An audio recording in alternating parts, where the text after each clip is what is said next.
Ang atin pong mga kaibigan at mga kapatid na gusto pong magpadala ng inyong pong mga katanungan ay pwede po kayong mag-text o tumawag sa 0961-722-7777 at 0945-833-7000. So bago po natin puntahan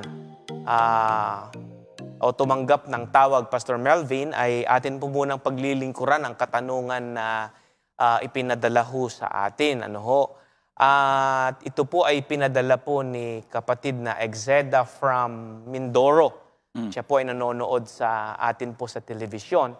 At ang tanong po niya ay ganito, mga kaibigan at mga kapatid. Sabi po niya, Pastor at Brother Amican, sabi niya, masama po ba uminom ng konting alak? Nabasa ko po, sabi niya dito, sa 1 Timothy 5:23. Ano po yun? So magandang ipaliwanag natin dito, Pastor Melvin, kasi maraming manginginom ngayon na ito yung ginagamit nila, Pastor. Kaya magandang maipaliwanag natin ito sa ating mga taga-subaybay.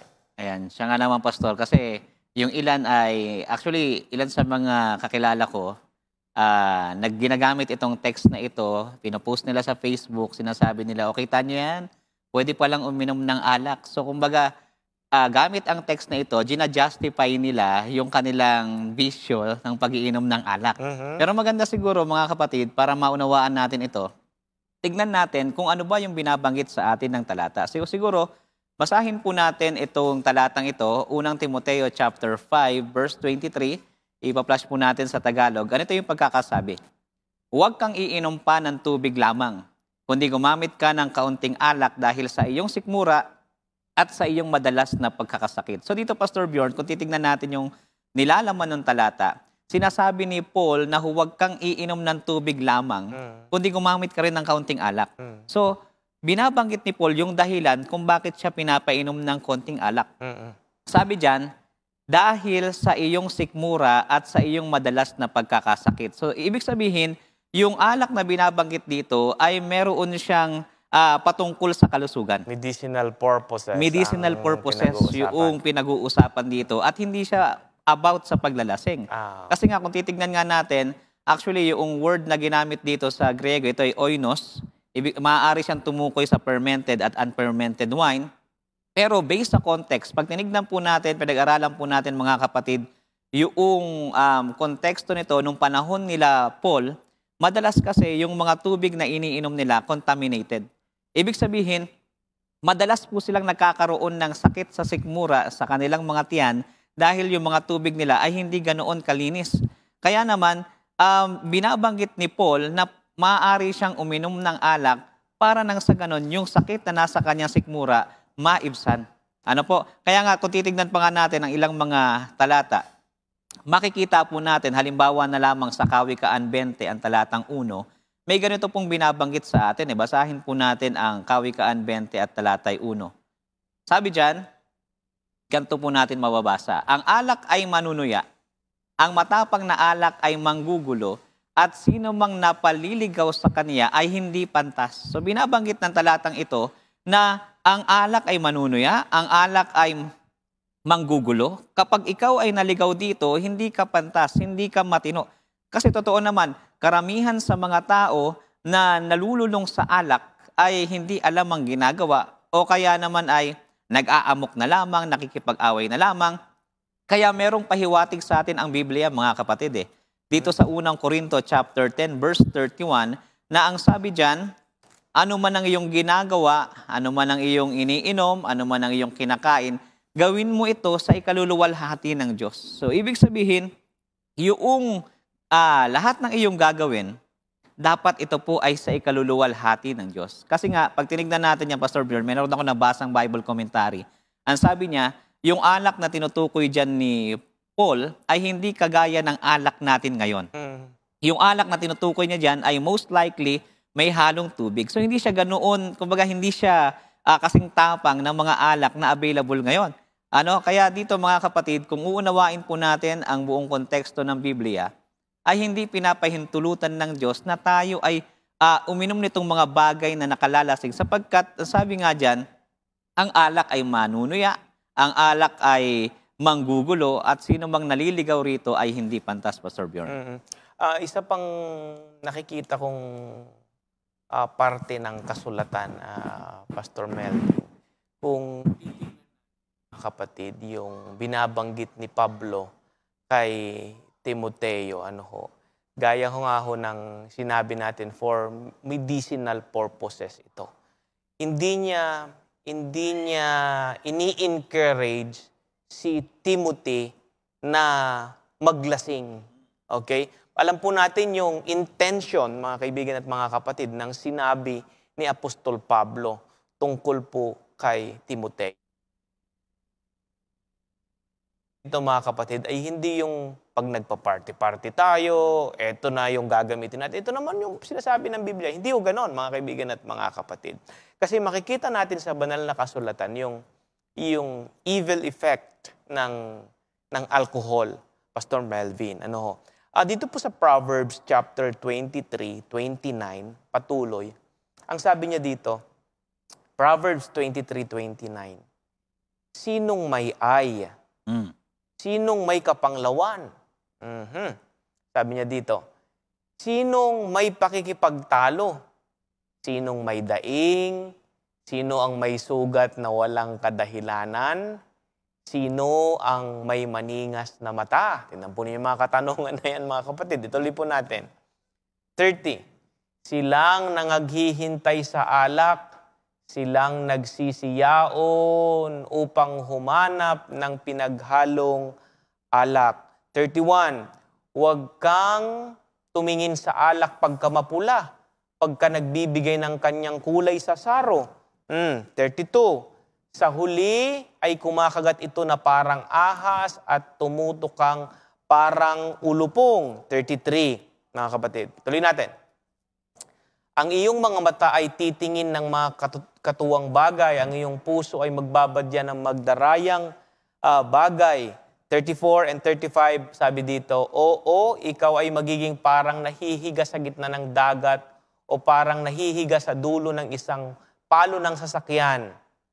Kanilang pinalo ko, iyong sasalitain at hindi ako nasaktan. Kanilang hinampas ako at hindi ko naramdaman. Kailan gigising ako, aking hahanapin pa uli. So nakita po ninyo yung evil effect, mga kapatid, ng alak.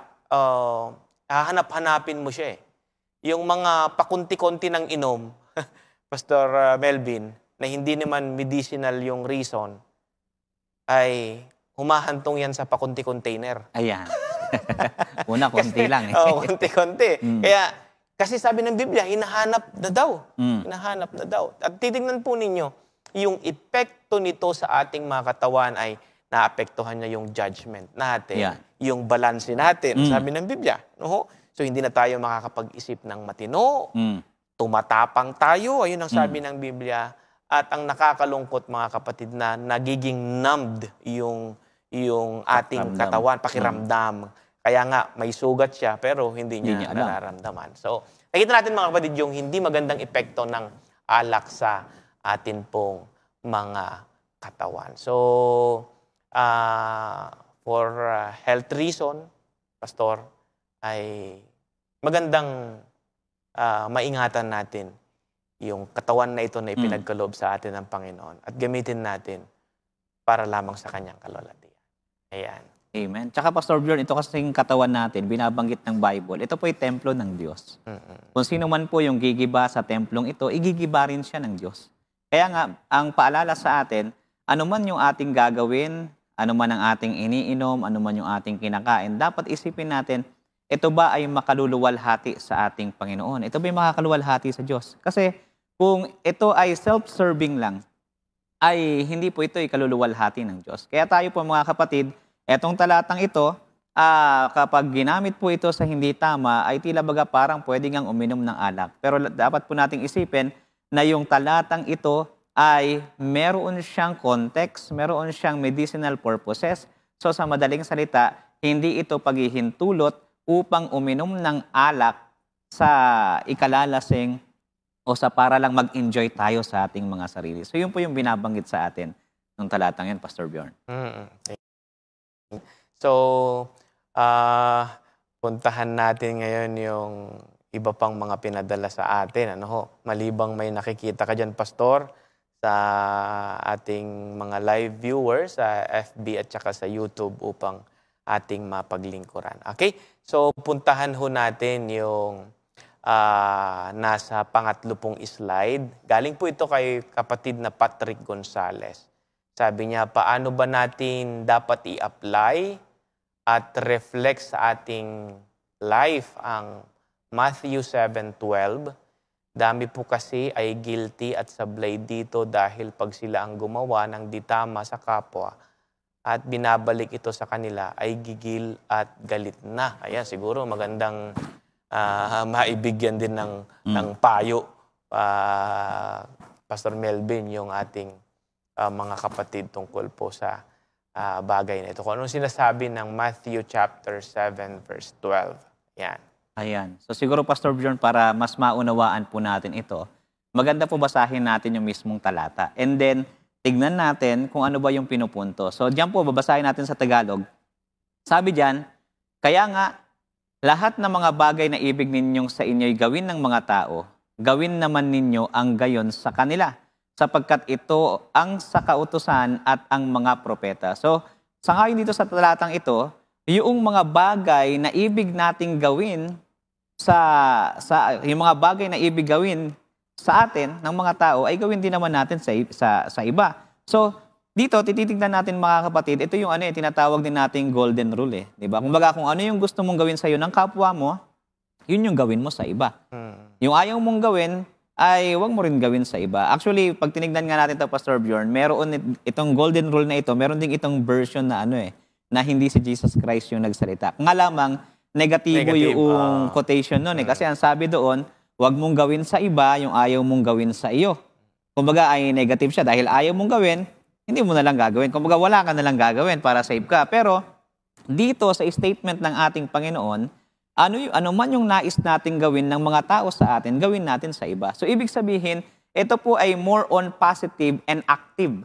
Ibig sabihin, tayo dapat yung merong gagawin sa ating kapwa na mga bagay na mabuti. Hindi yung mga bagay na ikasasama nila, hindi yung mga bagay na hindi beneficiary sa kanila, sapagkat kapag ang gusto lamang natin ay tayo lang ang makinabang at wala sila, ay hindi po nagiging tama yung atin pong paggawa ng mabuti sa ating kapwa.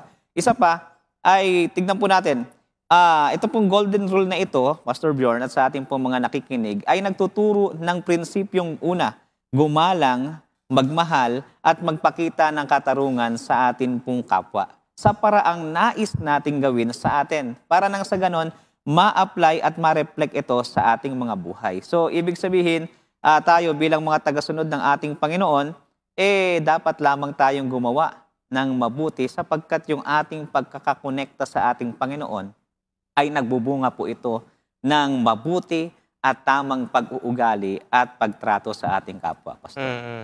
So, maganda yung binabanggit ng Biblia tungkol sa bagay na ito. Ito daw ay kautusan ng law and the prophets. Essential teachings sa law and the prophets. Which is, ito yung kabuuan ng Old Testament, di ba? So ito yung nilalaman, yung sinasabi dyan, mga kapatid. Ito yung nilalaman na ng scripture sa lumang tipan. So napakaganda dito, Pastor, yung tamang pakikipagkapwa natin. Ayan. Yung turing natin sa ating kapwa. Kasi yung turing natin sa kapwa, Pastor Melvin, ito'y magdi-define kung sino tayo Okay? Kung ang ipinakita mo ay hindi maganda, iyon ay definition ng iyong karakter na ipinapakita sa sanlibutan. So, pahalagahan natin, mga kaibigan at mga kapatid, itong tinatawag nating golden rule.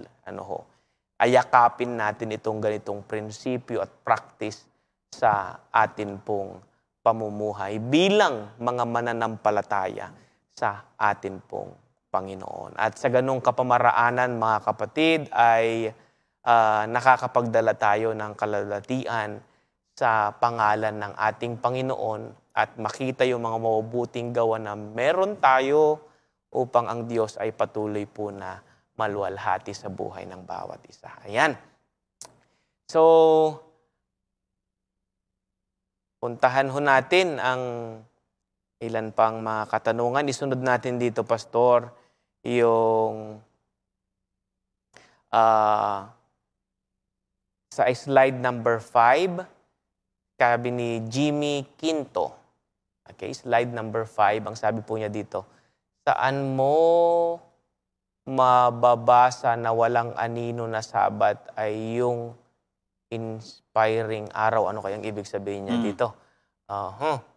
Siguro, saan mo basa walang anino na Sabat ay yung inspiring na araw? So, siguro din dito yung concept, Pastor Melvin, na yung Sabat wala na kasi umaanino lang. Ayan, may ganyan kasi yung mga argument ngayon na naririnig natin na para sa kanila tumigil na ang araw ng Sabat, paingilin sa araw ng Sabat kasi nga narating na niya yung kanya pong inilalarawan. So maganda sigurong mapaglingkuran natin tungkol yung sa bagay po na ito. So, ito pong tanong na ito ay sinusubukan kong unawain yung tanong ng ating kapatid na saan mo mababasa na walang anino na Sabat ay yung inspiring or at ba ito at yung inspiring na araw.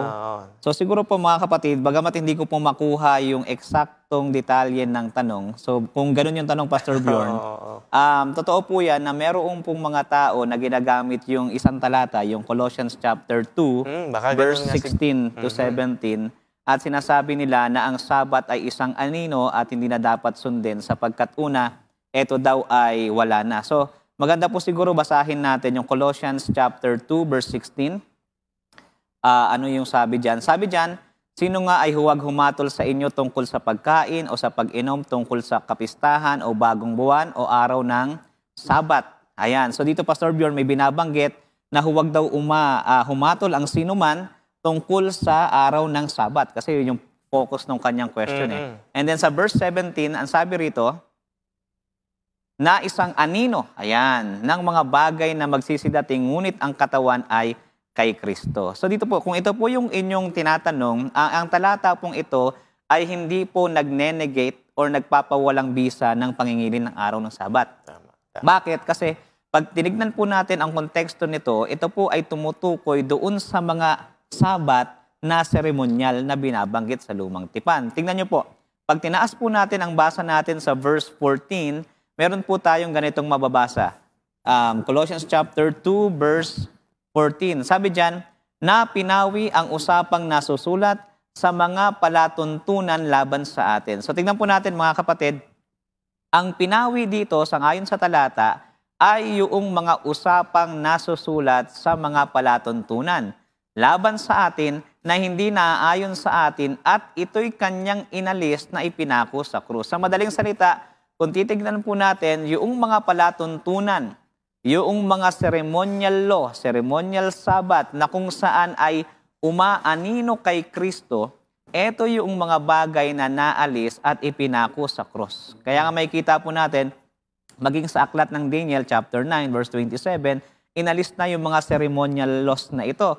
And then nung si Jesus Christ ay napako doon sa cross, nakita natin na yung templo nahati yung kortina doon, symbolizing na yung mga ceremonial law o yung mga bagay na umaanino kay Kristo na naroroon sa sanktuaryo ay napawi at natapos na. At ito may kita natin ayon sa talata, pinawi, hindi po ang 10 utos, hindi rin ang weekly Sabat, kundi yung mga bagay na nasusulat sa palatuntunan. Kasi pag tinignan nga natin, Pastor, doon sa Ark of the Covenant, doon sa sanktuaryo, makikita natin magkaiba po ng lagayan yung 2 tapyas na bato, which is yung moral law or 10 commandments, at yung mga kasulatan or mga batas na isinulat ni Moses, nakalagay naman yun sa labas noong Ark of the Covenant. So may kita po natin, hindi yung 7th-day Sabbath ang inalis,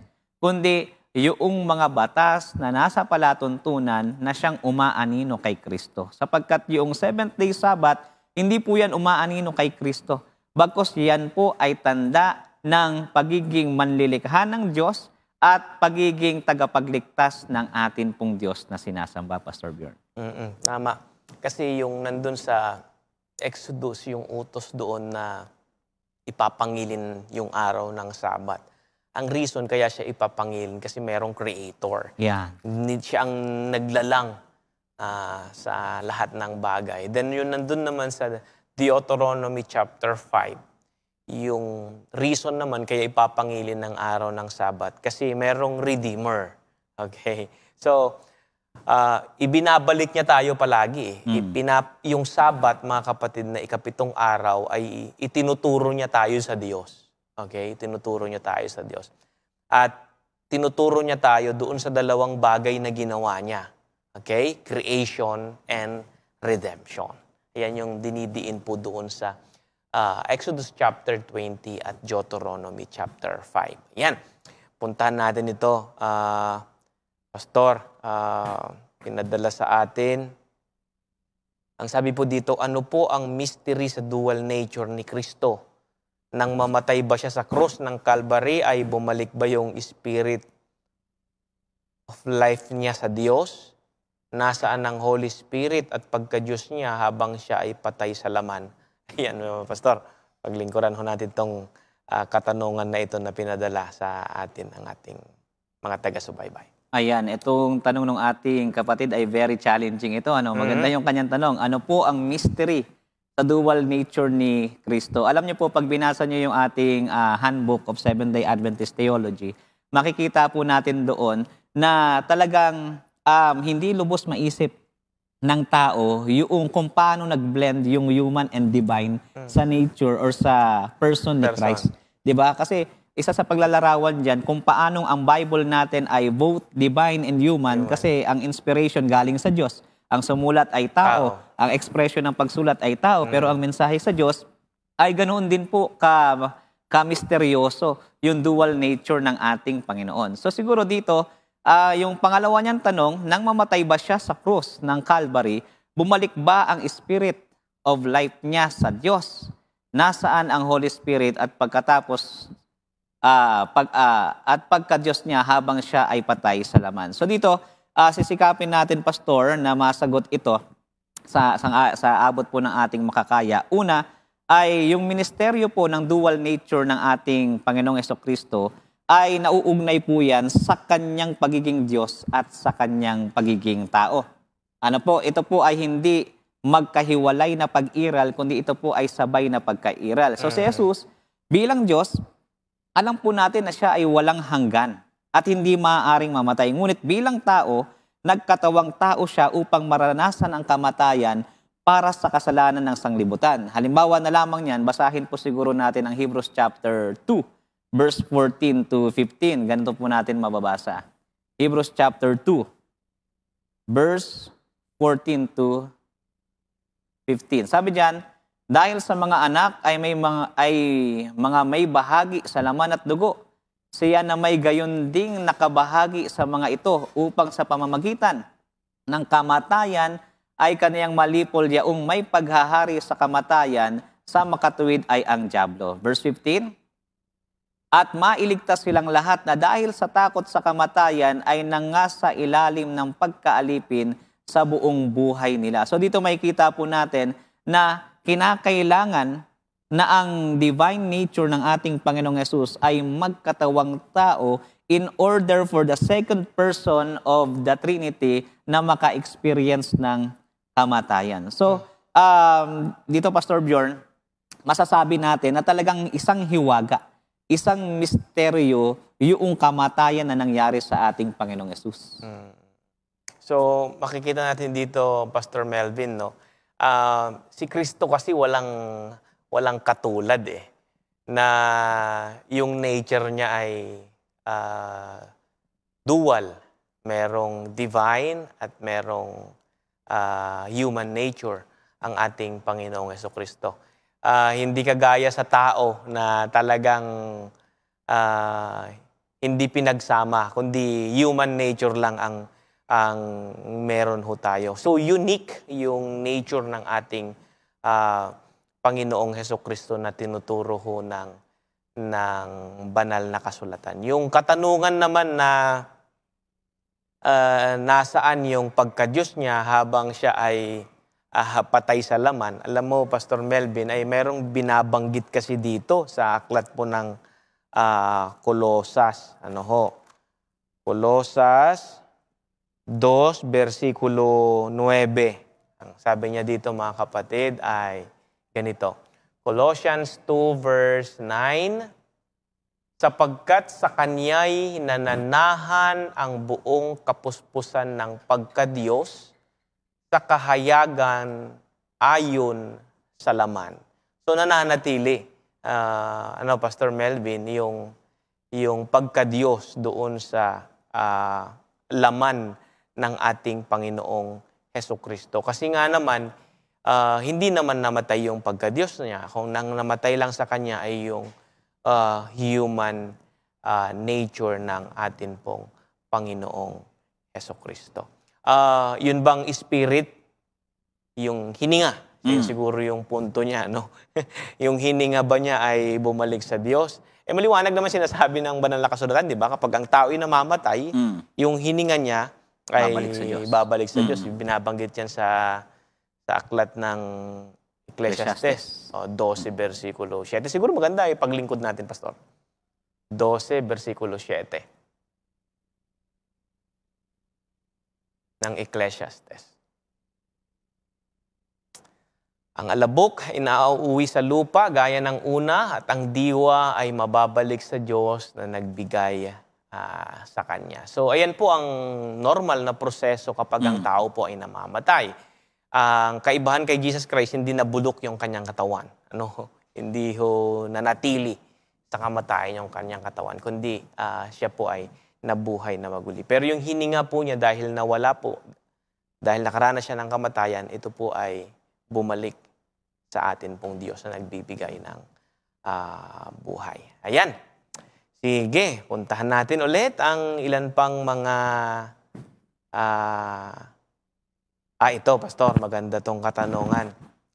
Itong unang slide from Vinroy Dagtay. Ayan, sabi niya, ilang taon po ba ang may muwang na sa kasalanan na posibleng hahantong sa ikalawang kamatayan? Ayan, Pastor. Maganda tong tanong na ito, Pastor Bjorn. Alam nyo, ito pong tanong na ito ay may na-encounter ako halos pareho ng tanong na ito. Ilang taon ba may muwang? Kasi alam naman natin na meron kasing tinatawag, Pastor Bjorn, na age of accountability. So kumbaga, yung isang bata kasi na wala pang kamuwang-muwang sa mga bagay dito sa lupa, hindi mo siya pwedeng akusahan na nagkasala siya doon sa isang bagay na yon or accountable na siya sa bagay na yon. Kasi una, ay wala pang muwang yung bata. Pangalawa, hindi pa niya naiintindihan yung mga bagay-bagay. Pero, kung titignan po natin, kasi ang tanong niya ay ilang taon. Actually po, wala pong binabanggit sa Bible na edad eh. Mana pa, ang makikita po natin, halimbawa na lamang sa Santiago 4, talata ay 17. Sige nga po kung tama yung aking pagkakatanda ng talata. Sige, ating basahin. Santiago 4:17. Ang sabi po ay ganito, sa nakakaalam nga ng paggawa ng mabuti at hindi ginagawa, ito'y kasalanan sa kanya. Diyan po makikita natin, Pastor, na sa nakakaalam ng paggawa ng mabuti. So kung hindi pa alam nung tao na yon, nung bata na yon, ay sa tingin ko, based sa talatang ito, hindi pa natin siya maituturing na accountable dun sa bagay na yon. Siguro kapag ang bata ay husto na yung pagkaunawa, masasabi natin na doon papasok. Pero kung kailan, anong edad, kung paano, ito po ay hindi natin alam. Kaya mas mabuting ibigay natin sa Panginoon yung pagkaalam doon sa bagay na yon. Isa pang bagay, Pastor Bjorn, ay merong binabanggit na ganito sa aklat ng Deuteronomy chapter 1, verse 39. May ganitong pangungusap si Moses patungkol sa mga bata. Sabi diyan, bukod dito'y ang inyong mga bata na inyong sinasabing magiging bihag at ang inyong mga anak sa araw na ito ay hindi nakakaalam ng mabuti o ng masama, ay sila ang papasok doon at sa kanila'y aking ibibigay at kanilang aariin. So dito, makikita natin yung yung prinsipyo na yung pananagutan nila or yung pagiging accountable nila doon sa kanilang bagay na nagawa or sa kasalanan. Kasi binabanggit ni Moses, yung mga bata, yung younger generation, sila yung makakapasok doon sa promised land. Kasi hindi pa nila alam kung ano yung mabuti at masama, Pastor Bjorn. So yung accountability, Pastor Melvin, hindi nakabase sa edad, no? Kundi nakabase ito kung paano natin i-perceive yung truth. Yan. Kung paano natin maintindihan yung mga bagay-bagay na katotohanan na inihahayag ng Diyos sa pamamagitan ng kalikasan, sa pamamagitan ng special revelation kay Jesus Christ at maging sa banal na kasulatan. Kaya nga, naalala ko yung talata dito sa aklat ng Roma.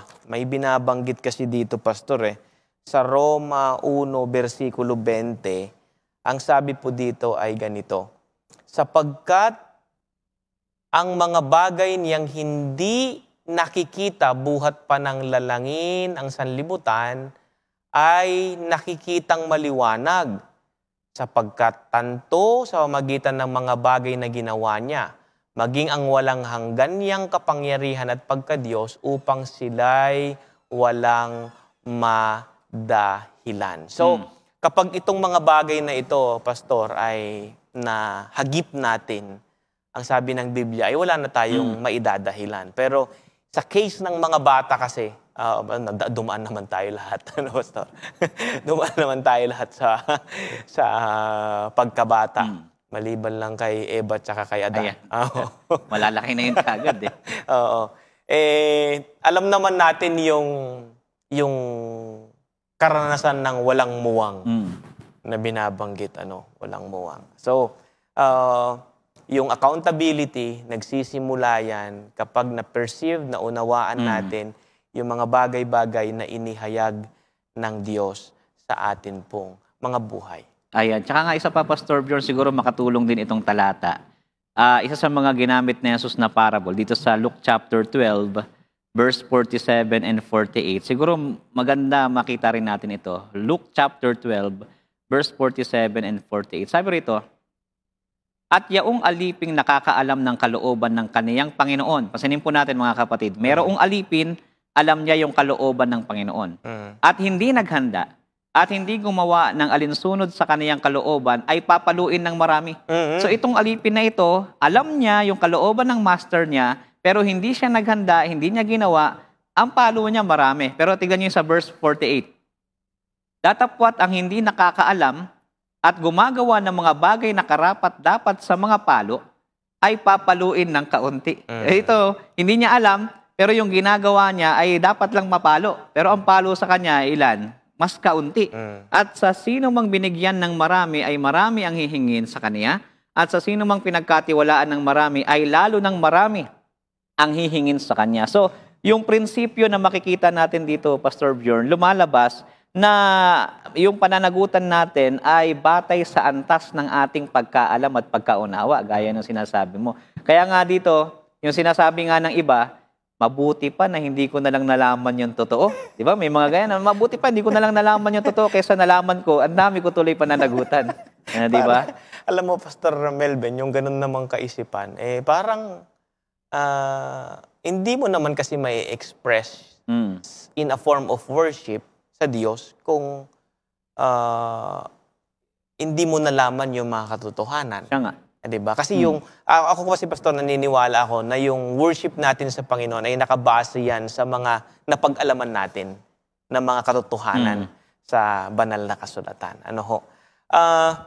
Kaya nga yung bagay na ito na tinanong sa ating kapatid, wala naman sigurong nagnanais na mananatili na lang tayong walang mangmang or walang mangmang, walang muwang or mangmang. Di ba, Pastor? Kundi, nais din kasi ng Panginoon na lumago tayo Na lumago tayo at na-express natin ito sa ating pakikipagkapwa at maging sa ating paglilingkod sa atin pong Diyos. Kaya tinitingnan ko yung blessing na makaunawa tayo ng maraming katotohanan na nagmumula sa banal na kasulatan. Naalala ko pa yung talata doon sa John or yung pangyayari sa John 9:39 to 41. yung nung may pinagaling ang Panginoon na bulag. Ano ho? Sige nga po, John 39 to 41.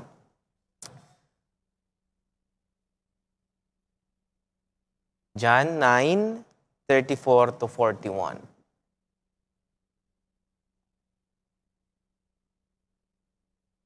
Ang 39 po, 39 to 41.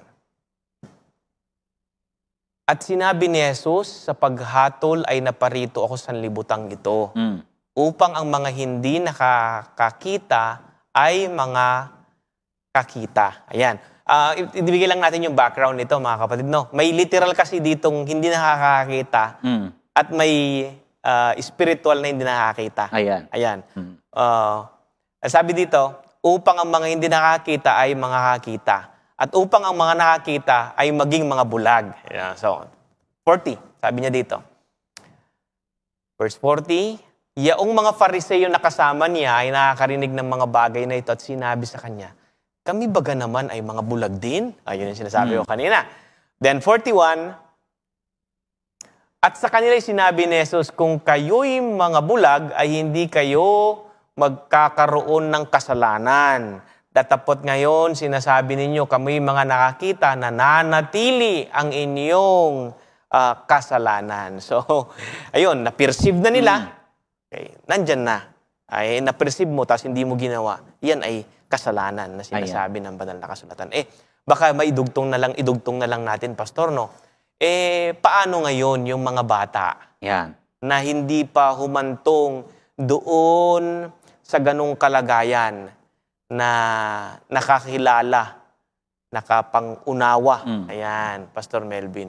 So ano ang tingin sa kanila ng Panginoon? Actually, Pastor John, dito makikita natin, sa aking pag-aaral ng Biblia at pagre-reflect ko sa karakter ng ating Panginoon, yung biyaya ni Kristo, yung kanyang kamatayan doon sa cross, kasi sasabihin nila, di ba pinanganak ang tao na meron tayong sinful nature. Oo. So dahil makasalanan yung bata, dapat parusahan din yan sa dagat-dagatang apoy. Di ba? Ganun yung parang logical conclusion na ibinibigay ng iba. Pero dito nakikita ko siya na yung biyaya ni Kristo ay sapat na makapaglinis doon sa mga batang wala pang kamuwang-muwang, doon sa hindi pa sila aware. Hindi pa sila, kumbaga, hindi pa natin masasabing accountable na sila doon sa mga kasalanan kanilang nagagawa. Kasi nga, una, ay binabanggit nga ng ibang mga talata, hindi pa nila alam kung ano yung tama at mabuti. Pero ang sabi ni Moses, makakapasok sila doon sa lupang pangako. At doon nga, sa nakakaalam ng paggawa ng mabuti at hindi ito ginagawa, kasalanan yun sa kanila. So sa tingin ko dito, Pastor Bjorn, ang biyaya ng Panginoon ay sapat doon sa mga batang iyon na hindi pa talaga lubos na nakakaalam ng mabuti at masama habang sa kanilang murang isipan. Grabe talaga yung biyaya ng Panginoon, no? Ang pag-asa talaga natin, yung biyaya talaga ng Panginoon. Ano? Kaya doon tayo dapat manalig sa biyaya at sa Diyos na nagkakaloob ng biyaya, mga kapatid. Tsaka, Pastor Bjorn, parang it's very unfair sa side ng mga bata na halimbawa na lamang kapapanganak pa lang. And then, may mga pagkakataon na ang mga ganung mga bata namamatay o kaya naman ay iniiwan tapos namamatay. Parang unfair sa mga bata na pagkapanganak nila, sabihin natin na aksidente, na disgrasya or namatay yung bata, and then pagkatapos susunugin sa dagat-dagatang apoy. So sa tingin ko ang Diyos ay very merciful, malawak ang kanyang pangunawa para alamin kung paanong paraan may liligtas yung mga batang yon. Di ba nga doon sa Matthew chapter 18, di ba? Nakalagay doon sila yung dakila sa kaharian ng langit, di ba? Mga bata. Alam mo, Pastor Melvin, nung binabasa ko yung talatang ito, yung background kasi nito sa chapter 18, yung mga alagad kasi nagtatanong-tanungan sila kung sino ang pinakadakila sa kanila sa kaharian ng langit. Yung gusto umupo sa kaliwa, yung isa gusto sa kanan. So, ayun ang pinaglalabanan nila kung sino yung pinakadakila. Yung sagot ni Jesus Christ ay isang way para ma-disarm yung ganong kaisipan. Ang pinalapit sa kanila, sino? bata. Bata. Wala sa kanila yung ginamit na ilustrasyon ng Panginoon, hindi yung isa sa mga alagad niya, kundi ang kinuha niya ay yung bata. Bata, ang sabi dito ay, ito yung dakila sa kaharian ng langit. At naalala ko pa yung isang talata sa Biblia, doon sa Ezekiel chapter 16. Sige, tignan nga natin mga kapatid. Ezekiel 16, 20. Hindi po nagkakamali. Ezekiel 16. Yan. Sige nga. 16, 20. And tama. 21. Sabi niya dito, bukod dito'y kinuha mo ang iyong mga anak na lalaki at babae at iyong ipinanganak sa akin, at ang mga ito ay iyong inihain sa kanila upang lamunin, at iyo bagang mga pakikiapid ay maliit na bagay, 21, na iyong pinatay ang aking mga anak, at iyong ibinigay sila na pinaraan sila sa apoy. Gusto kong i-highlight dito, Pastor Melvin, yung statement ng Panginoon. Sabi niya sa mga bata, aking mga anak. Amen. So, sa Panginoon ay napakalapit sa kanyang puso ang mga bata para tawagin niyang aking mga anak. Ayan.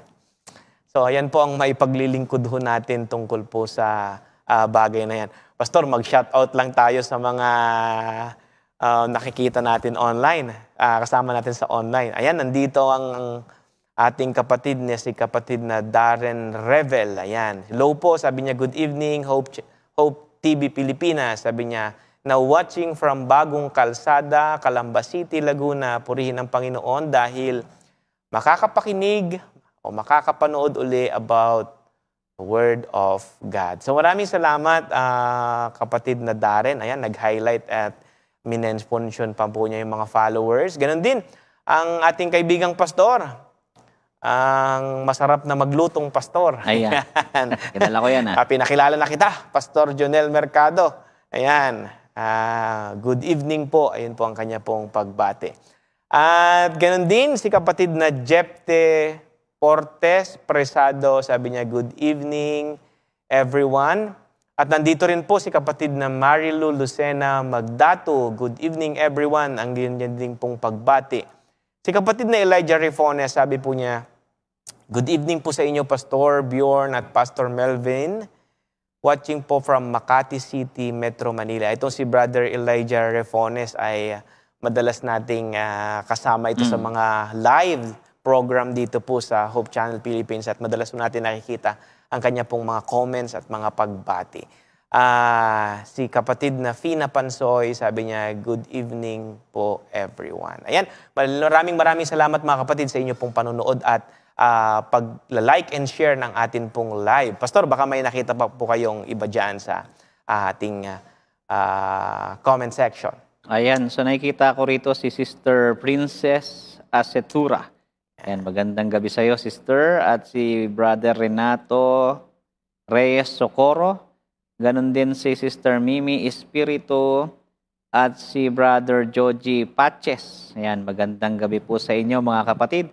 At ligayang pakikinig at panonood po sa atin pong live ngayon pong gabing ito. Pastor, paglingkuran natin itong isang katanungan dito, may kinalaman sa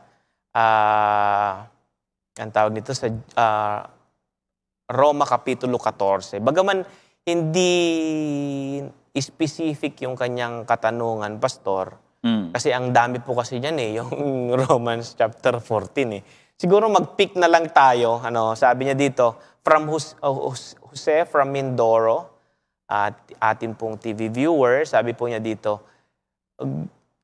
kung sa Roma 14 lang po kung anong ibig sabihin ng buong talata. So napakalaki kasi ng kapitulong ito, Pastor, So mahaba-haba ito, kaya siguro magpipik na lang muna ako dun, Pastor, pasensya na po kayo, kapatid na Jose, kasi hindi po ninyo na-mention kung alin po ang gusto po ninyong malinawan tungkol po sa bagay na ito. Pero may mga ilang issue kasi dito, Pastor, na pinaparating ho sa atin. Siguro ikapit ko na lang dito sa katanungan ni kapatid na Jose from Mindoro, yung mga bagay na napapansin natin or ibinabato sa atin ng mga nagtatanong. Yung statement dito, Pastor, na meron daw tao sa verse 2 na may pananampalataya na makakain ang lahat ng bagay. Ayan. Ang conclusion nila dito, Pastor, madalas ay, so nakita ninyo, pwede nang kainin ang lahat ng bagay. So wala na talaga yung pinagbabawal ng Diyos doon sa lumang tipan. Kumbaga parang ganun ang nagiging conclusion kasi dyan, Pastor, kung gamitin itong talatang ito sa atin. So maganda siguro na mapaglingkuran ho natin. Ayan. So maganda po itong actually itong talatang ito. Napakalawak nga lang niya. Pero sa abot po ng aming makakaya ay atin po itong ipaliliwanag. So una sa lahat po, ito pong Roma chapter 14, kung ang gustong malaman ng ating kapatid ay about sa verse 2, makikita po natin na ang kontekstong pinag-uusapan from verse 1 to 4 ay may kinalaman po ito sa nahuwag po tayong humatol sa ating kapwa. Ano po? So umpisahan po natin ang pagbasa sa verse 1 para makita po natin. Ang sabi po ay ganito. Yan. Datapwat ang mahina sa pananampalataya ay tanggapin ninyo, hindi upang pagtalunan ang kaniyang pag-aalinlangan. So dito may binabanggit na mahina sa pananampalataya. And then pagdating sa verse 2, anong sabi sa verse 2?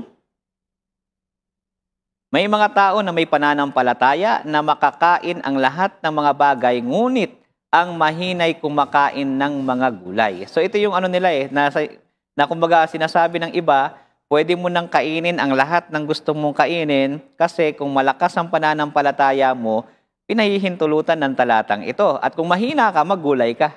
Kaya sinasabi nga rin ng iba, yung mga nagbe-vegetarian, mahina yung pananampalataya niyan Di ba? Ngayon, tingnan po natin sa verse 3. Ano ang sabi sa verse 3? Sabi diyan, ang kumakain ay huwag magwalang halaga sa hindi kumakain, at ang hindi kumakain ay huwag humatol sa kumakain sapagkat siya'y tinanggap ng Diyos. And verse 4, anong sabi sa verse 4?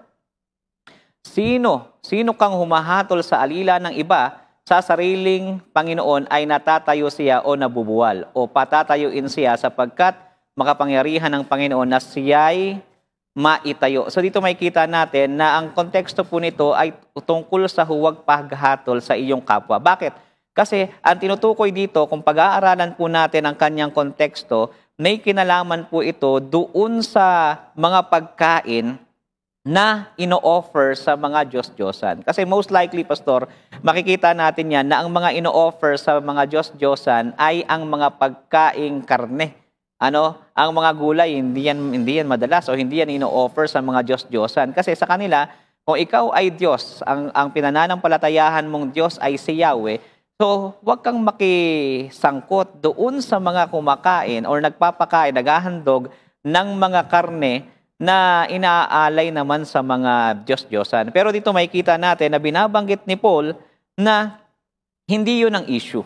Sapagkat si Baal, wala namang kung titignan natin, wala namang kapangyarihan yan At isa pang bagay, pag tinignan po natin mga kapatid, meron din niyang konteksto na makikita natin sa aklat ng Korinto sa chapter 8 na binabanggit doon na ang pinag-uusapan din kung bakit sila binabawalang kumain or hinahahatulan yung iba sapagkat yung iba kumakain ng karne na inoffer sa mga Diyos-Diyosan. Ayun po yung makikita po natin yan, Pastor Pierre. Kaya nung nakita ito ng mahihinang pananampalataya, sabi nila, hindi natin dapat kainin yan.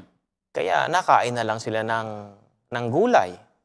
Dahil sa ganong konteksto, Pastor Melvin, So, hindi pala dito pinag-uusapan yung mga karumal-dumal doon sa Old Testament. Hindi pala yun yung context niya, Pastor Melvin. So, napaka-ganda na mapag-usapan ito at mai-consider yung context na tinatawag para mas aakma yung mga konklusyon na atin pong mga bibitawan.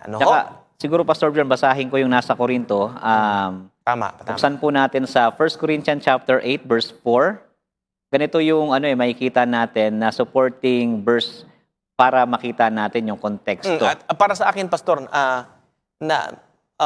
akma lamang na inihahambing natin. Kasi may terms kasi doon sa Roma na kaparehas na mga terminology diyan po sa unang Korinto. Ayan. So si Paul ang sumulat, so nakikita natin yung mga paggamit niya ng salita. Kumbaga may kita po natin na meron pong koneksyon. Bagamat magkaiba ng lugar, most probably magkaiba talaga ng taong sinusulatan, pero yung issue na kinaharap nila, magkapareho halos eh. Tignan niyo po ang sabi dyan, no?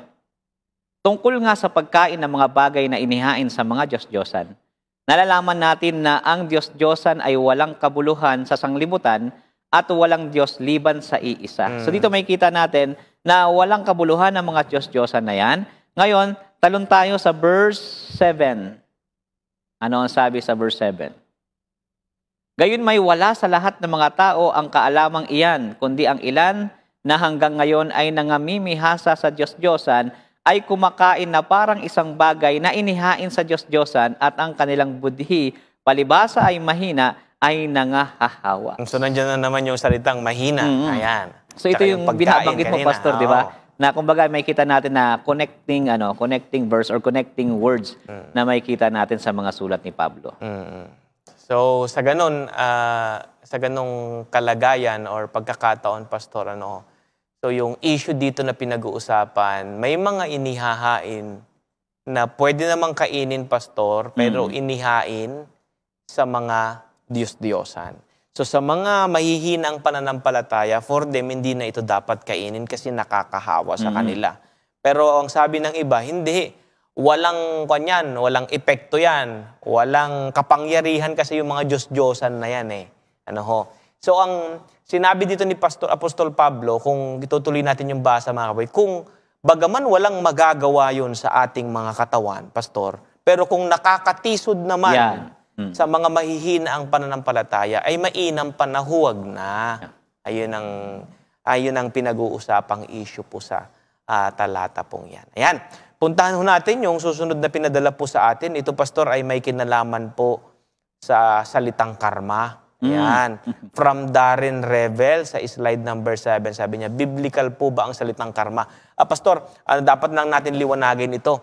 Ito ba yung gumawa ka ng masama, bumabalik sa iyo, o ito yung konsepto ng mga Buddhism tungkol sa karma? Siguro daanan mo na, Pastor, kung ano man ang sa dalawa ang ibig niya sabihin. Siguro kung kasi alam naman natin sa mga Hinduism tsaka mga Buddhism, naniniwala talaga sila dito sa karma na kumbaga kapag gumawa ka ng masama, ang nature ang gagawa o gaganti sa'yo sa bagay na ginawa mong masama. O kaya naman pag gumawa ka ng mabuti, yung nature din ang gaganti para sa iyo dun sa kabutihang iyong ginawa. Alam niyo po, yung salitang karma, una sa lahat, hindi po natin makikita sa Bible yan. Yung konsepto nito, gaya ng ating nabanggit nga, ay nagmula ito sa mga Buddhism, ay hindi po ito lubos o hindi ito sinasang-ayunan ng mga Kristiyano. Pero sa Bible kasi, makikita natin, ang nakikita ko dito, Pastor Bjorn, ay yung blessing and curse na binabanggit sa Old Testament. Ito'y may kita po natin sa konteksto ng pakikipagtipan ng Diyos sa bayan ng Israel, na kapag sila ay sumunod sa Diyos, pagpapalain sila. Pero kapag sila ay lumabag sa covenant ng Diyos, ang aanihin nila ay ang sumpa. Halimbawa na lamang, sa dami ng karanasan ng bayan ng Israel, every time na sila po ay susuway laban sa Diyos, ang nararanasan nila ay yung sumpa. Lagi silang pinarurusahan ng Diyos. At isa pang may kita rin natin dyan sa New Testament, yung nasa Galatians chapter 6 verse 7, na binabanggit doon na anuman yung iyong itinanim, inihasik mo, yun yung iyong aanihin. Tingnan po natin, Galatians chapter 6 verse 7. Sabi dyan, huwag kayong padaya, ang Diyos ay hindi napabibiro sapagkat lahat ng inihasik ng tao ay siya namang aanihin niya. So ito, tumutukoy ito, Pastor Bjorn, doon sa spiritual, sa prinsipyo ng spiritual na gawa natin ay meron siyang epekto. Merong ganti or meron tayong aanihin sa mga bagay na ating ginawa. Okay. Maraming salamat, Pastor Melvin. Puntahan natin ang tanong ni kapatid na Romy from Leyte. Ay slide number 6. Ang sabi niya, good evening. Ano ba talaga ang araw ng pagsamba? Si Romy Tulibas to ng Burwe. Patama ba yung basa ko? Sorry po. Burwen, Leyte. Burawen, Leyte. Siguro yan. Ayan. Ayan. So maganda yung tanong. Ano ba ang araw ng pagsamba? Tayo po ay naniniwala na araw-araw po tayo ay po pwedeng sumamba sa ating Panginoon. Amen, Mapaumaga man yan, mapagabi man yan, anumang oras yan ay araw-araw po tayong naglilingkod at sumasamba, pumupuri sa ating Panginoon. Pero kung ang tanong niyo po ay anong araw ang banal na dapat ingatang banal o ipangilin ng tao, ito po ay ang ikapitong araw. Yun po yung Sabat na binabanggit po sa atin ng Exodus chapter 20 verse 8 hanggang 11 na ang sabi ron ay alalahanin mo ang araw ng Sabat upang ingatan itong banal. At sa may bandang verse 11 binabanggit doon na sapagkat sa 6 na araw ginawa ng Diyos ang langit at lupa at lahat ng naroroon at nagpahinga sa ikapitong araw na anupat pinagpala ng Panginoon ang araw ng Sabat at pinakabanal, Pastor Bjorn. Kaya nice nating idiin dito, Pastor, no? Hindi ko masama na araw-araw tayong sumamba. Amen. Kahit anong oras, ilang minuto, mga kapatid, araw man yan ng linggo, pwede tayong sumamba sa atin pong Panginoon. May mga ilan kasi, Pastor, na parang ginagawang pag sumamba ka ng ibang araw ay hindi nakatanggap-tanggap. Hindi mo gano'n. Araw-araw, mga kapatid. Mark of the beast na. Ini-encourage namin kayo, mga kapatid, na sumamba tayo araw-araw sa atin pong Panginoon. Alam mo, Pastor, merong pagpapakilala sa Biblia dito sa Lucas 2:35. Ayan. 36, rather. Okay, patuloy. Sabi niya dito, 2:36 at 37.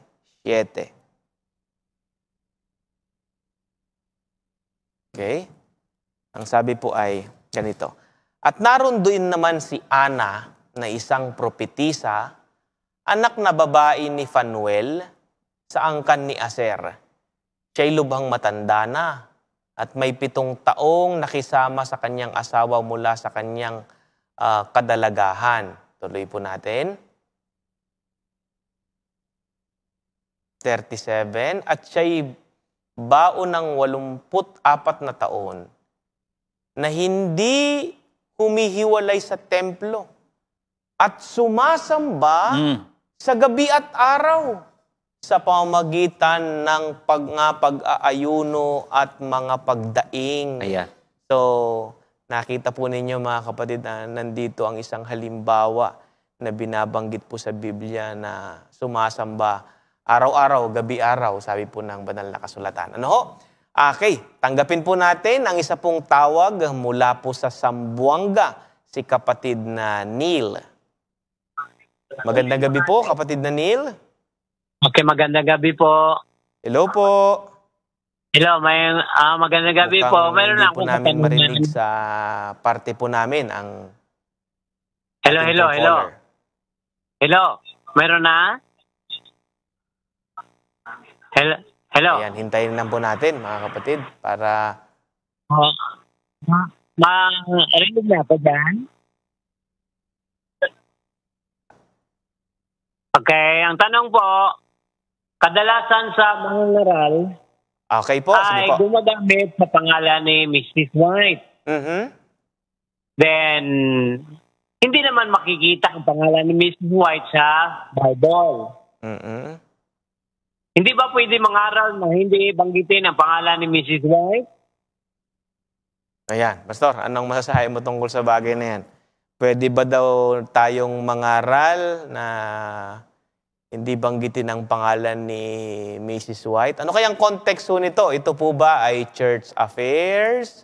Ito church affair po. Church affair po. Okay. Pangaral po sa simbahan. Okay, kumbaga Sabbath worship po natin. Yes po, yes Okay, po. sige. Pastor, ano po? Ayan, so thank you so much po, Brother Neil, sa inyong katanungan.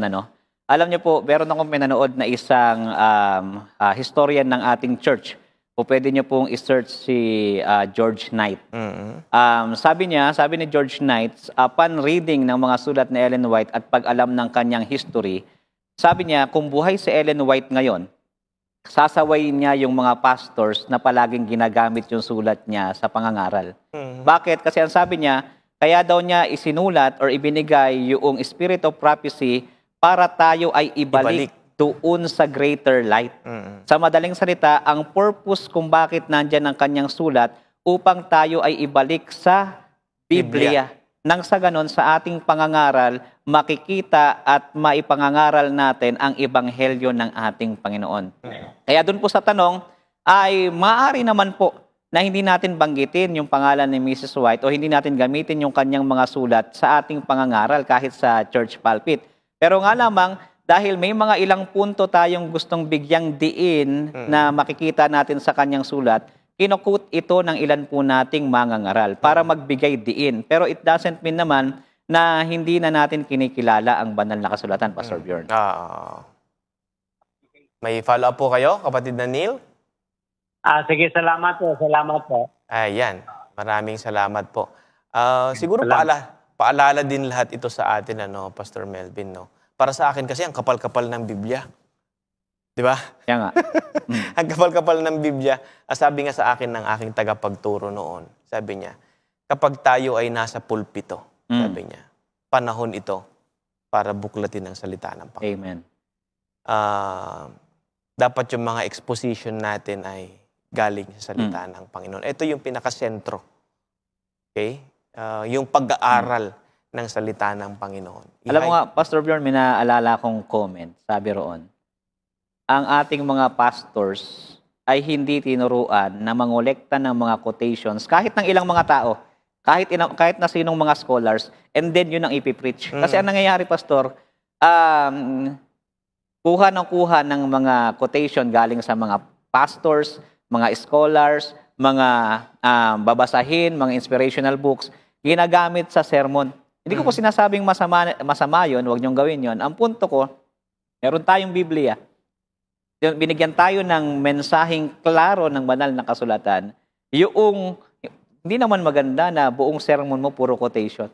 Kasi sermon yan, hindi yan panahon ng pagko-quote ng iba't ibang mga quotation na tapos na lang yung sermon, puro quotation ng mga kilalang mga doktor o kaya naman ay kilalang mga manunulat o mga babasahin na inilatahala rin ng mga tao. Mas maganda, doon tayo sa inspired writings na ibinagkaloob sa atin, walang iba kundi ang banal na kasulatan.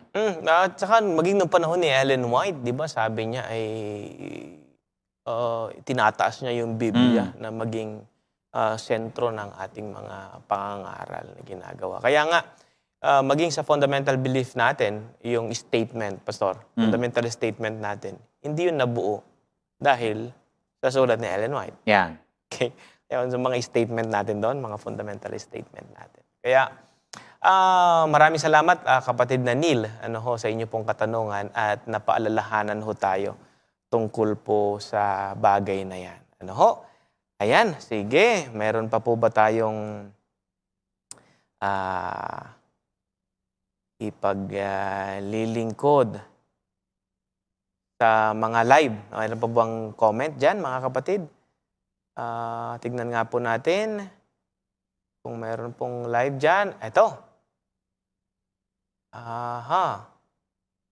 Ano po ang mensahe at real life application ng 2 Corinthians, 2 Corinto 6, 14 hanggang 18? Maari ba ito i-apply sa kaibigan, pagjojowa at pag-aasawa ng hindi natin kasama sa pananampalataya? Paano ba ito dapat i-balance? Ayan, Pastor.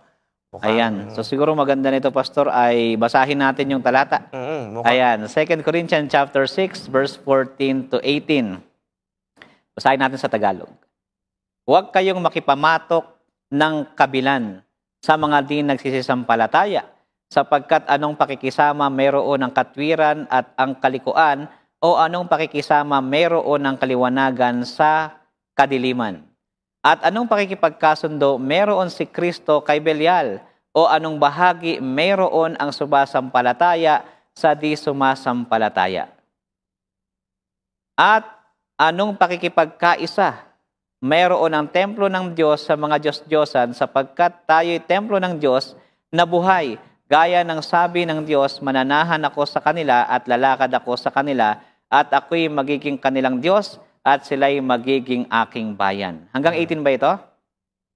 Kaya nga, magsialos kayo sa kanila at magsihiwalay kayo, sabi ng Panginoon, at huwag kayong magsihipo ng mga bagay na marumi at kayo'y aking tatanggapin. Verse 18, at ako sa inyo'y magiging ama at sa akin kayo'y magiging mga anak na lalaki at babae, sabi ng Panginoong makapangyarihan sa lahat. So maganda yung question ni Brother Patrick. Very interesting ito. So kung titignan po natin yung binabanggit po sa atin ng talata, ay meron siyang binabanggit na huwag makipamatok ang anak ng Diyos sa mga hindi anak ng Diyos. O doon sa mga sa verse 14, balik po natin. Sumasamba sa mga Diyos-Diyosan. Sumasamba sa mga Diyos-Diyosan. So, dito po makikita po natin na ang issue rito ay merong kinalaman sa sa pagkukompromiso ng katotohanan. Diba? So, ang punto, kung ang katotohanan na meron ka ay makukompromiso, mas maganda hindi mo ituloy yan. Kahit sa kahit sa isang relationship. Kung halimbawa meron kang nililigawan tapos yung nililigawan mo sabihin sa iyo, sasagutin kita kapag basta, di ba? Basta sumama ka sa amin o kaya ipakikilala kita sa magulang ko basta kumain ka ng ganito, di ba? Sinusubok yung pananampalataya mo. Kapag ang pananampalataya mo ay nalalagay sa pagka-compromise, sa kompromiso, maganda ay hindi mo dapat ipagpatuloy yan. Kahit anong klaseng relasyon yan na makasisira sa iyong relasyon sa Panginoon, kasi kapag inuna mo yung bagay na yun, ang mangyayari niyan, ang Diyos mo na, yung taong yun, nagiging Diyos-Diyosan mo na siya kasi mas pinipili mo siya kaysa sa Diyos, Pastor Bjorn. Kung merong mang ma-highlight na relasyon dapat, Pastor Melvin, sa ating mga pagpili, ay dapat yung relasyon natin sa Diyos. Kaya nga pag may kinakasal ako, Pastor Melvin, sinasabi ko sa lalaki at saka sa babae, dapat mas in love ang lalaki at babae sa Diyos. Okay? Kasi kapag mas in love tayo sa Diyos, magiging maganda yung resulta. Amen. Nung pag-ibig natin sa isa't isa bilang lalaki at babae. Pero kung mas mahal natin yung mga asawa natin kaysa sa Diyos, anak ko, may disaster. dapat mas malaki talaga yung pag-ibig natin sa Diyos. At ang resulta nito, napakagandang relasyon sa ating mga asawa, sa ating mga kaibigan, at sa ating mga nakakahalubilo sa pang-araw-araw na pamumuhay. So, huwag nating iwan yung katotohanan. Amen. Pastor Melvin.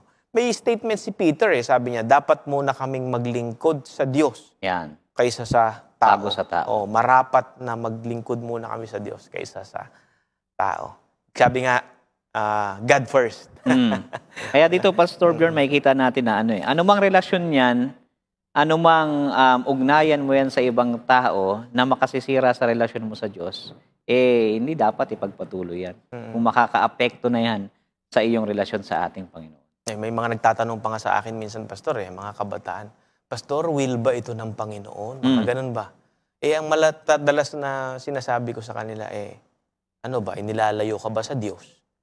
Nakakagawa ka ba ng kasalanan? Sabi ko, para malaman mo yung will ng Diyos, sabi ko sa kanila, ay dapat napapalapit ka sa Kanya at namumuhi ka sa kasalanan. Pero kung yung ginagawa mo, nagpapalayo yan sa Diyos, hindi yan will ng Diyos.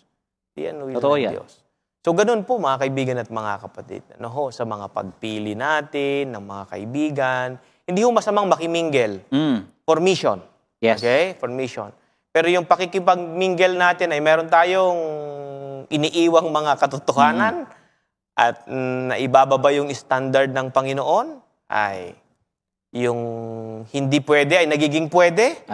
Yan yung sinasabi natin, Pastor Melvin, na i-highlight natin ang relasyon natin sa Panginoon. Kasi Mataas Pastor Bjorn, pag tinignan natin sa practical na bagay, kahit na kasamahan mo pa yan minsan sa church, di ba? Kapag pumasok ka sa isang relasyon, kahit yan ay pareho kayong Adventist, at napapansin mong nailalayo ka nito sa Panginoon, problemado yung relasyon na yun.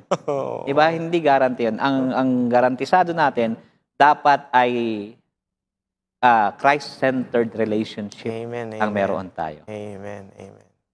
Ayan. Batiin po natin ng isang maligayang panonood, si Iseng. Ayan. Thank you. Ayan. Sige. Puntahan natin ang... ito. Pastor, ihabol natin to for 9 minutes. Sa vision po ba ni William Miller nang galing ang Adventism? Ayan. From James ng Agusan del Sur. Ayan. Maganda yung tanong niya, actually po, binasa ko yung yung sulat ni George Knight about sa history ng Seventh-day Adventist. Pero wala po doong binabanggit na mayroong vision si Miller. Hindi po siya, hindi ko lang alam sa ibang mga sulat kung nagkaroon siya ng vision. Pero wala pong vision si William Miller. Interpretation niya.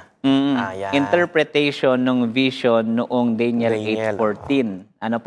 At kung titignan po natin sa isang diretsahang sagot, ay nagmula doon, kumbaga doon sa faction na naroroon, sumibol or naugnay ang Seventh-day Adventist. Kasi pagkatapos niyang i-interpret yung Daniel 8:14, nagkaroon ng disappointment kasi hindi naman dumating si Kristo noong 1844, meron pong ilang grupo ng mga kabataan na nagpatuloy sa pag-aaral ng propesiyang iyon. At sa kanilang patuloy na pag-aaral, nakita nila na tama yung date, mali lang yung event. At magmula noon, yung grupo na yon, ito ay sa pangunguna ng 3 kabataan ng panahon na yon, si Joseph Bates, si Ellen Harmon, at si James White. So, kung pagtinignan po natin, ang pinakasagot natin dyan, hindi po sa vision, pero konektado doon sa Millerites movement ang pagkakabangon ng Seventh-day Adventist. Tinitignan ko ito, Pastor Melvin, doon sa hula sa banal na kasulatan, na nakabanggit doon sa, na may lalabas kasi na ang tawag nito, na remnant doon sa church ng Panginoon. Nandito po yan sa aklat po ng Apokalipsis. Okay. Tignan nga po natin. Sa Kapitulo 12, ang talata po ay 17. At nagalit ang dragon sa babae at umalis upang bumakas sa nalabi sa kanyang binhi na siyang nagsisitupad ng mga utos ng Diyos at mga may patutuo ni Jesus. Okay, yun po kasing babae, ay walang iba kundi ang iglesia, Pastor. At yung iglesia na yun ay may natira po siyang binhi, remnant. Okay, remnant. At kung titignan mo yung chapter 12, Pastor, meron kasi dyan binabanggit din na may timetable kasi dyan Nandito po yung binabanggit po na persecution, ayan. At nandyan din po yung pag-atake ni Satanas, verse 15. Okay? At nandyan din yung pag-iingat ng Diyos sa kanya pong bayan. So, kung pag-aaralan natin ito, mga kapatid, ng mas detalyado, makikita natin dito yung pag-iral, paglabas ng movement na ito na kung saan iniha-highlight ang kabutihan ng Panginoon at yung kahalagahan ng pagsunod sa kanya pong kautusan na at may patutuo ng atin pong Panginoong Hesukristo. Amen. Ito, Pastor Bjorn, gusto ko sundan yung binabanggit mo totoo po yun, mga kapatid, na bagamat konektado doon sa interpretation or sa event na nangyari noong 1844, ang pag-usbong ng Seventh-day Adventist, hindi po natin maikakaila na ito po ay nasa propesiya ng Bible. Kasi yung binabanggit mo, Pastor, doon sa may verse 6 ng Revelation chapter 12, verse 7, may binabanggit dito na yung panahon ng pag-uusig ay tatagal siya ng 1,260 days, which is sa prophecy, ito po ay 1,260 years. So binabanggit dito, yung timing ng paglabas ng remnant ay after, kumbaga ay some point in time after ng pag-uusig ng dragon, itong 1,260 days. So ibig sabihin, yung remnant ay lalabas pagkatapos ng pag-uusig. 1798. Makikita po natin, mga kapatid, na noong 16th century, actually 14th century pa lamang, meron nang nagtatry na magkaroon ng reformation doon sa existing church na nag-govern sa buong Christianity. At nangyari nga yung tinatawag nating reformation around 16th century, na kung saan unti-unti yung mga truths ng Bible ay na-restore. And then, pagkatapos nun, Pastor Bjorn, dahil alam naman natin sa history na ang Reformation, naging stagnant sila eh. Hindi, kumbaga, yung mga sumunod na generation, nanatili doon sa accomplishment ng mga pioneers. So, hindi sila nagpatuloy na lumago at i-restore ang lahat ng truth. Kaya makikita natin, after nila, umusbong yung remnant na kung saan ibinabalik nila lahat ng truth. At sa ating pong paniniwala, ito po ay tumutukoy sa Seventh-day Adventist. Yung timing natin, akma doon sa prophecy. Amen, amen. Maraming salamat, Pastor Melvin. Maraming salamat, mga kapatid, sa inyo pong mga katanungan. At dadako na tayo ngayon, Pastor, sa panalangin. Pangunahan po ninyo.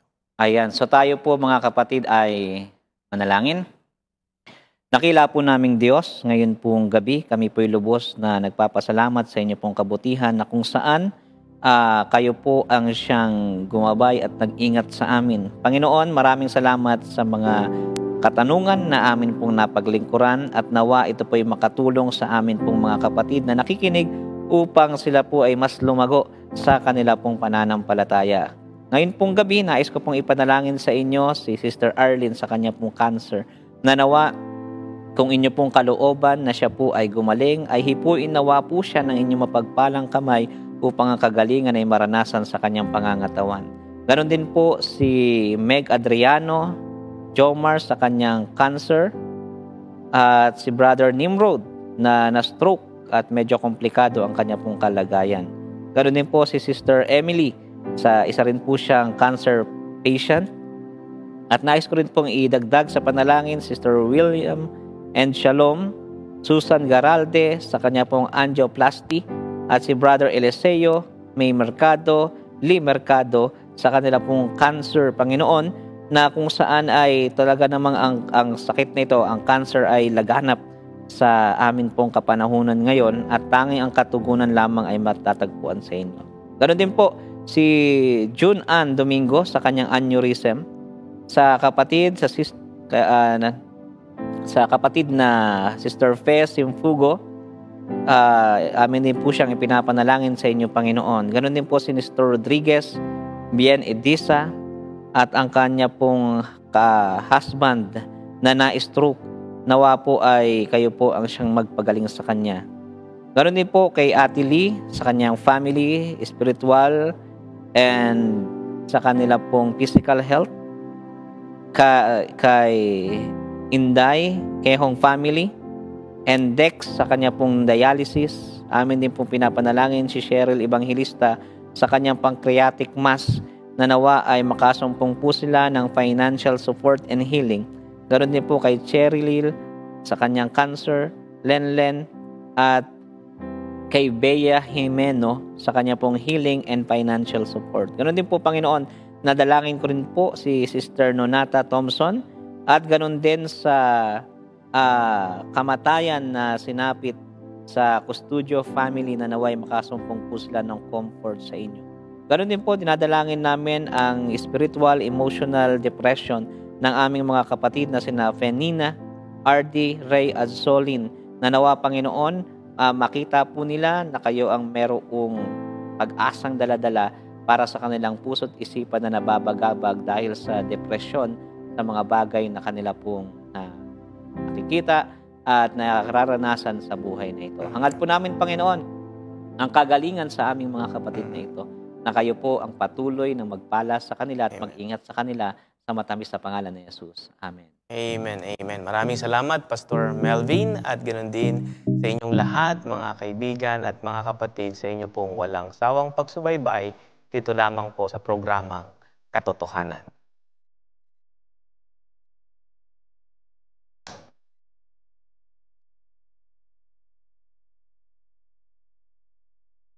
Muli po namin binabati ang lahat ng mga nanonood. Kung ikaw ay malabagin, tago ka ng tago, Brother Johnson. Pag may nilabag kang bata, iba po yung Ama, Anak, at saka Banal.